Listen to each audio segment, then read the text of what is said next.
Las tormentas vienen y van en la vida.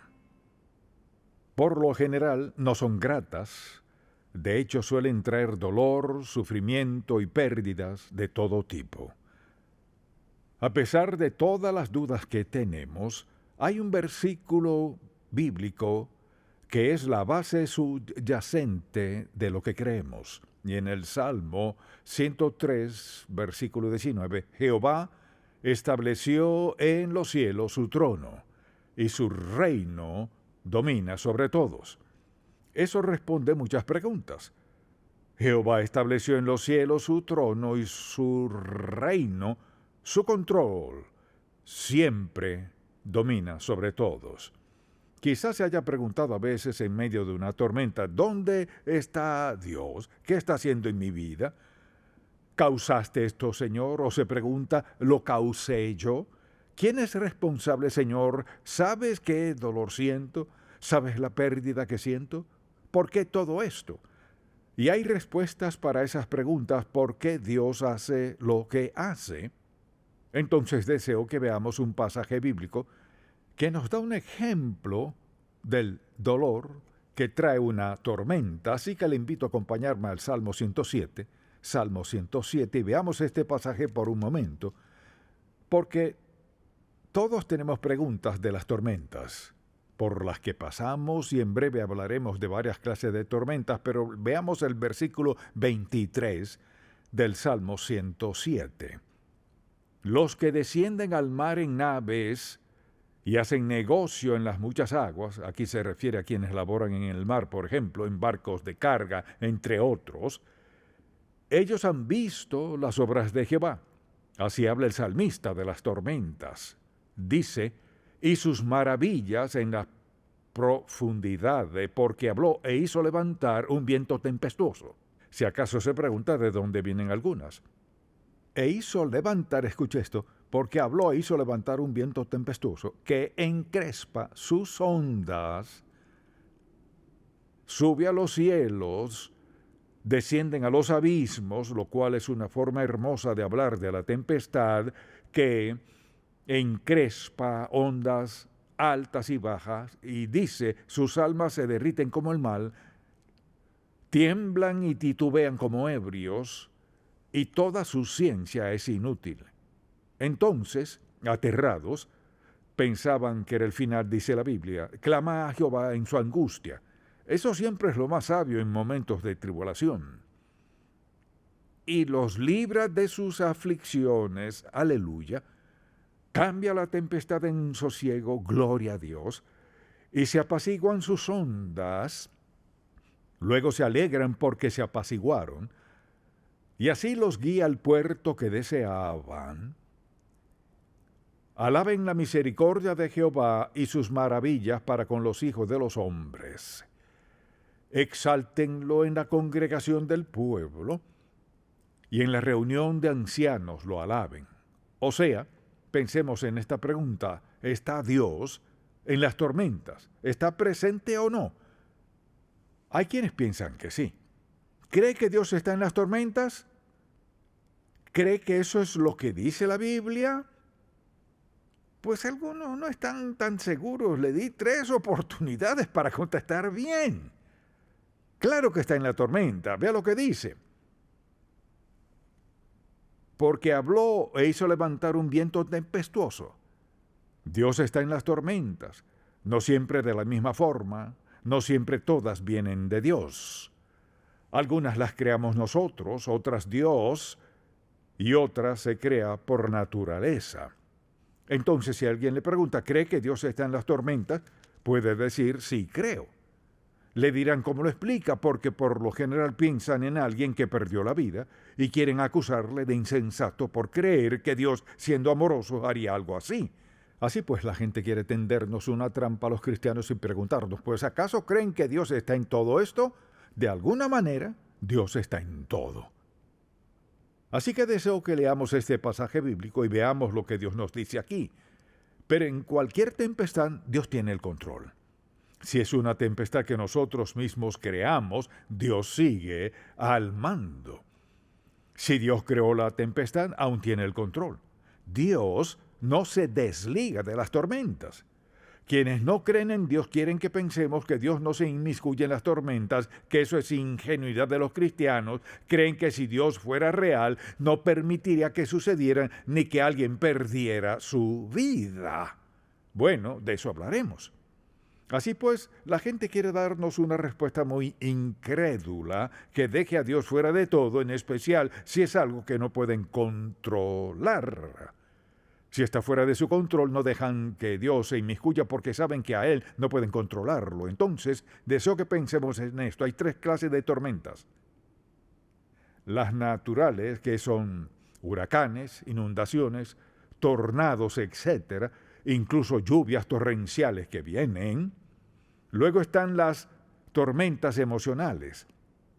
Creo que las emocionales son mucho peores que las físicas, porque destruye el corazón, el alma, la esencia misma de la vida, sentirse rechazado. A menudo es ser rechazado por alguien o quizás un grupo de personas, en el caso que sea. Así que estas tormentas son difíciles de soportar, ya sea una natural o emocional. Pero quisiera hablar en especial de las tempestades espirituales. Las creamos en nuestra vida al desobedecer a Dios, al rechazarlo, al seguir nuestra propia senda, a actuar a nuestro modo y en nuestro tiempo. Hay una tormenta por una razón. Digamos que usted es creyente, ha aceptado a Cristo como su Salvador. Al momento de hacerlo, el Espíritu Santo, quien le dio convicción para ser cristiano, entra a su vida y está allí, enviado por el Dios Santo para vivir en nosotros, guiarnos, dirigirnos. La Biblia menciona de todas las obras que el Espíritu hará en nosotros. Una de ellas es darnos convicción de pecado. Entonces, cuando un creyente peca de manera intencional y deliberada contra Dios, mire, esa brisa se convierte en una tormenta torrencial, una tormenta entre usted y Dios. ¿Ha decidido ser desobediente a Dios? ¿Seguir su propia senda? ¿Ha decidido salirse de su voluntad? O sea, que está por su cuenta. Eso significa que su conducta, conversación, su carácter, todo cambia y se torna una gran tormenta entre usted y Dios. Entonces, ¿qué hace la gente? O beben, o toman pastillas, y en especial siempre culpan a alguien más. Así que las tormentas que nos causamos son infernales, porque no parecieran tener una respuesta concisa, sobre todo si creemos que alguien más tiene la culpa. Si podemos culpar a alguien más, la tormenta empeora. Las tormentas son parte de la vida. Pueden ser leves o pueden ser solo una tentación o el caso que sea, pero vienen. O son instituidas por Dios, o las ocasionamos nosotros mismos, o son del diablo. Hay toda clase de tormentas y al considerar el origen de ellas, algunas las creamos nosotros mismos. Y es por desobediencia deliberada a Dios. Como dijimos, ¿qué hace el Espíritu Santo? Hace que nos sintamos atemorizados a menudo, separados de Dios, distantes de Dios, y comienza a afectar nuestro ser espiritual. A veces no sabemos dónde estamos y dudamos, nos angustiamos, culpamos y nos volvemos inútiles y a menudo damos mal testimonio. Así que con frecuencia no sucede eso. Otras veces las crea Satanás, quien es el instigador de muchas tormentas. Y quisiera dar un ejemplo, permítame darle un ejemplo de cómo opera el diablo. Vayamos un momento a 2 de Samuel capítulo 11. Esta es una historia que ha leído, ha escuchado, quizás incluso haya visto alguna película al respecto, pero en el capítulo 11 de 2 de Samuel dice la palabra de Dios desde el primer versículo: aconteció el año siguiente, en el tiempo que salen los reyes a la guerra, que David envió a Joab con él a sus siervos y a todo Israel, y destruyeron a los amonitas y sitiaron a Rabá, pero David se quedó en Jerusalén. ¿Dónde debería haber estado? En la guerra con su audaz milicia, mas decidió quedarse en casa. Mucha atención. ¿Me escucha bien? Bueno, no muy bien. ¿Me escucha? Diga amén. Al salirnos de la voluntad de Dios, ya estamos en problemas. Veamos lo que pasó. Se quedó en casa. Y sucedió un día al caer la tarde que se levantó David de su lecho y se paseaba sobre el terrado de la casa real y vio desde el terrado a una mujer que se estaba bañando, así que estaría casi desnuda, la cual era muy hermosa. Empezó la tormenta. La vio y siguió mirando hasta que se volvió lujuria, la cual pasó a ser un deseo profundo. Acto seguido, está en problemas. Satanás es generador de tormentas. Por eso hay que tener cuidado con lo que vemos, a quién miramos, por qué miramos, lo que queremos, lo que miramos. Y la Biblia dice, envió David a preguntar por aquella mujer, pudo haberse detenido en cualquier momento, pero no lo hizo, y le dijeron, aquella es Betsabé, hija de Elián, mujer de Urías Eteo, que estaba en la batalla. Y envió David mensajeros y la tomó, y vino a él y él durmió con ella. Luego ella se purificó de su inmundicia y se volvió a su casa muy tarde. Y concibió a la mujer y envió a hacerlo saber a David diciendo, estoy encinta. Le diré algo. Satanás instiga tempestades de todo tipo. David habría dicho que eso nunca le sucedería siendo el rey.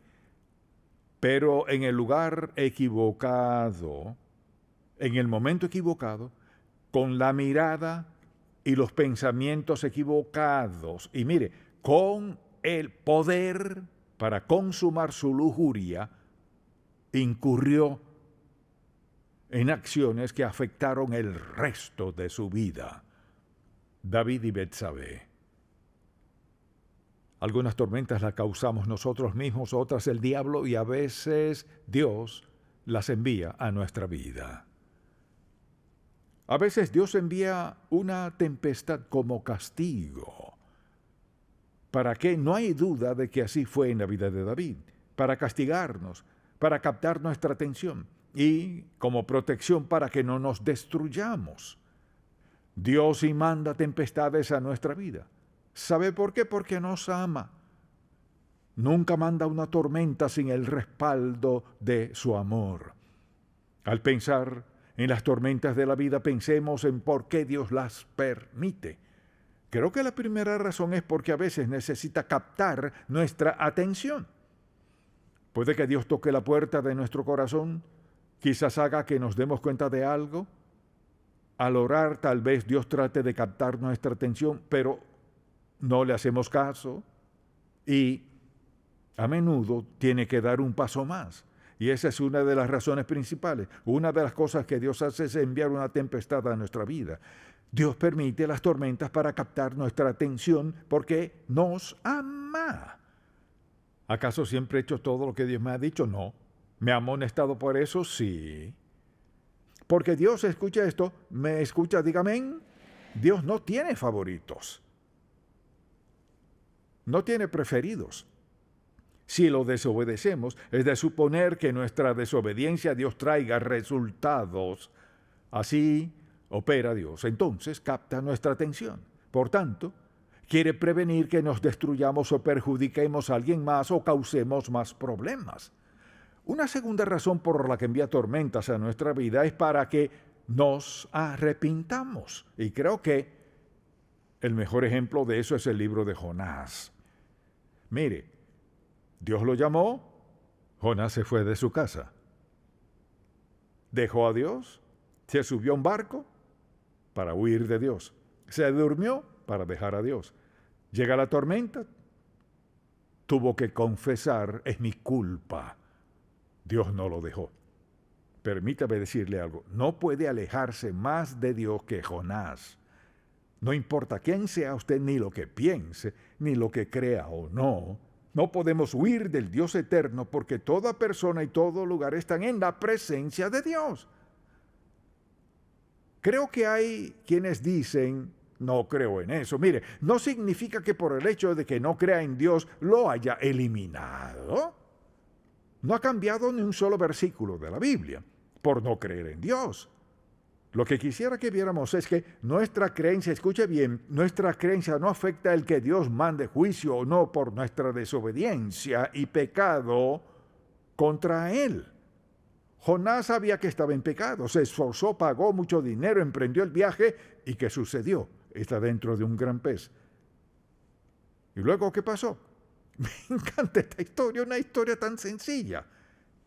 El pez lo vomitó, dice la Biblia que fue a Nínive y predicó la palabra de Dios, hubo un gran avivamiento. Dios salvó a los ninivitas. Luego, vea esto, la actitud de Jonás aún no estaba bien, porque Dios tuvo que castigarlo. Después piense en lo que estaba alegando, que era que los ninivitas se volvían a Dios y él no le gustó eso. Se imagina una vida tan torcida que al ser obediente a Dios luego, no le gusta el resultado a no ser lo que usted quería. Nos metemos en toda clase de líos por no querer obedecer a Dios Todopoderoso. Entonces, a veces la tempestad lleva al arrepentimiento. Si supiéramos cuántas personas vienen a Dios como resultado de una tormenta en su vida, quizás nos sorprendería. ¿Cuántas veces he escuchado testimonios? Bueno, no tenía tiempo para Dios y pasó esto y aquello. Me diagnosticaron cáncer, o se lo diagnosticaron a mi hijo o a mi hija, o tuvo un accidente, o perdió la vida. Es decir, lo que sea necesario, digámoslo así. Dios nos ama tanto como para enviar una tormenta muy dolorosa de ser necesario para captar nuestra atención, para ayudarnos a acudir a Él y obedecerlo. Una tercera razón por la cual permite tormentas es para conformarnos a su imagen. O sea, Dios quiere hacer lo que sea, y lo que sea es quebrantamiento. Es decir, Dios está dispuesto a quebrantarnos, a causar sufrimiento, dolor en nuestra vida para acercarnos a Él. Hay gente en el campo misionero, personas que predican el Evangelio cada domingo por el mundo entero, que vinieron al Señor tras ser quebrantadas, huyendo de Dios. ¿Cuántos testimonios he escuchado de pastores que no querían predicar, que rechazaron el llamado de Dios y luego Él causó suficientes tormentas en sus vidas hasta que se rindieron a Dios? Así que Dios está en las tempestades con propósitos que son para su gloria. También Dios quiere prepararnos para su servicio. Y a veces pasamos por heridas, sufrimiento y dolor para facultarnos para hacer lo que Dios nos llame a hacer. Creo que quizás haya enfermeras, médicos, pastores y muchas otras personas que hacen lo que hacen de forma tal que bendice a otros, ayudan a otros, como resultado de que Dios les haya quebrantado. El quebrantamiento dice: no soporto más este dolor, Señor, lo que sea que quiera, la respuesta es sí. La verdad es que allí nos quiere a todos en algún momento en nuestra vida, para usarnos al máximo de nuestro potencial. Asimismo, a veces Dios quiere demostrar su poder en nuestra vida. Es decir, somos salvos, lo sabemos, pero Dios quiere acercarnos a Él de modo tal que entendamos quién es y qué está haciendo. Así que permite que suframos un tiempo. Luego suscita sanidad, en el caso que sea, pero lo suficiente para dejarnos sufrir un tiempo hasta que estemos dispuestos a decir: sí, Señor. Y a menudo al final de eso Dios comienza a usar a alguien como nunca lo había hecho en su vida. No siempre es predicando el Evangelio, sino puede ser su testimonio donde sea que trabaje o viva, con quien viva en el caso que sea. Dios tiene un propósito al permitir tormentas en nuestra vida, y es natural que uno de esos propósitos sea revelarnos quién es Él. Recuerdo ocasiones en mi vida al pasar por tempestades, cuando buscaba al Señor y le pedía que me mostrara algo, lo que fuera, y me daba un nuevo destello, otro vislumbre, otra perspectiva, incluso de su opinión respecto a algo. Algo bueno de la edad avanzada es que uno aprende por experiencia lo que no se aprende en la juventud. Así pues, a veces Dios quiere revelarnos quién es, darnos entendimiento de su carácter. Dios sabe cómo tomar tormentas en nuestra vida y hacer algo bueno por nosotros si estamos dispuestos a escucharlo, dispuestos a no claudicar y a no criticarlo ni culparlo. Cuando empezamos a culpar a Dios pasa esto. Nos separamos de Dios en lo emocional y en lo espiritual. No que Dios nos deje, sino que al culparlo nos retiramos de la fuente misma de quien nos ama, quien nos sustenta y nos salva en la tormenta, quien nos fortalece, quien nos hará mejores personas. No podemos apartarnos de Dios en la tormenta. Creo que todos los que hemos pasado por tiempos difíciles vemos lo que hizo Dios, no nosotros, ni alguien más, sino lo que hizo Dios en nuestra vida. ¿Y cómo nos sacó de eso? Por ser Dios amoroso y justo. Que haya una tormenta en nuestra vida no implica que nos haya abandonado, ni significa que Dios esté castigándonos, sino quiere decir que Él tiene algo en mente, por la razón que sea, mucha atención, por la razón que sea, el propósito de Dios siempre es para nuestro bien, para hacer algo a favor nuestro, hacernos mejores personas, acercarnos a Él, demostrar su poder, mostrarnos su amor. Las tormentas tienen un fin a los ojos de Dios. Algunas de las peores tormentas, es obvio que Dios está en ellas por los resultados. Quizás alguien diga, pues me es difícil creer que Dios demuestre su amor en una tempestad. Así que le invito a acompañarme a Isaías capítulo 55. Porque a veces hay gente que dice, bueno, si Dios fuera amor, nunca permitiría que esto sucediera. Isaías capítulo 55, versículo 8. Porque mis pensamientos no son vuestros pensamientos, o sea, no pienso como ustedes, ni vuestros caminos mis caminos, no actuamos igual. Dijo Jehová, mire, como son más altos los cielos que la tierra, así son mis caminos más altos que vuestros caminos, y mis pensamientos más que vuestros pensamientos. Porque como desciende de los cielos la lluvia y la nieve, y no vuelve allá, sino que riega la tierra y la hace germinar y producir, y da semilla al que siembra y pan al que come, así será mi palabra que sale de mi boca. No volverá a mí vacía, sino que hará lo que yo quiero, y será prosperada en aquello para que la envíe. Así que Dios está en la tempestad, pase lo que pase. Cuando nos preguntamos por qué ocurren ciertas cosas, Isaías 55 es una respuesta sencilla y profunda de la palabra de Dios. Él demuestra su amor aún en tiempos difíciles. Creo que una de las principales razones es esta: recordarnos quién tiene el control. Dios tiene el control. Solo quiero decir que Dios no comete errores. No es porque Dios no nos ame, tampoco es porque Dios piense que no merecemos algo mejor, o sea, las permite con un propósito. Quizás se pregunte, ¿cuál es el propósito de esto, aquello, lo otro? No afirmo saberlo, solo Dios lo sabe.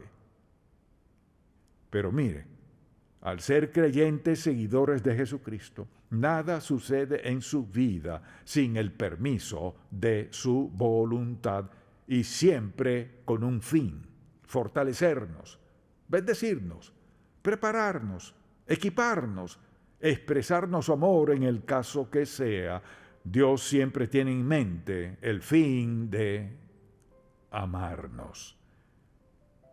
Este mensaje es muy sencillo, así lo quería, porque la próxima vez que le digan, bueno, si Dios fuera amor, puede contestarle, sí lo es. Lo amó lo suficiente que usted pudo despertarse hoy. A menudo quienes juzgan a Dios es porque no lo conocen. Como creyentes, siempre que entendamos quién es Dios y cómo actúa, eso es lo importante. Amén. Padre, te pedimos por las tormentas que han venido y por las que vendrán, que nos recuerdes que tienes el control absoluto y que podemos confiar en ti. que podemos creer que siempre quieres lo mejor para nosotros. Enséñanos a amar y a estar dispuestos a entender a quienes no te entienden. Te pedimos por las personas que te han aceptado y las vidas transformadas, por quienes están volviéndose a ti que no lo harían de otra forma. Captaste su atención. Gracias por amarnos y ser paciente con nosotros. Oramos en el nombre de Jesús. Amén.